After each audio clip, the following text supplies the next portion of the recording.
Daughter of God, if you have ever dealt with dullness, I invite you to pray this prayer with me right now. In the name of Jesus, Father, I repent for hanging on to iniquities.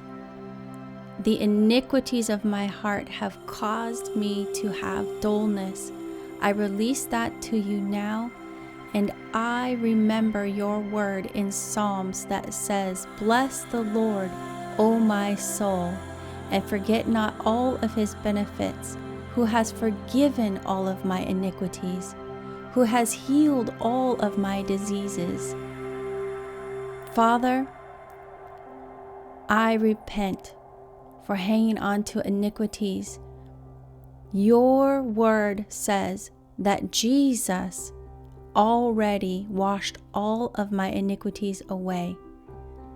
Jesus' righteousness is my portion. And I cast down the voice that says that I need to be perfect, that says, but you haven't done this, that says you are doing the wrong thing. In the name of Jesus, I surrender those things and I receive the righteousness of Jesus Christ by the authority of the blood of Jesus, who washes me, cleanses me clean.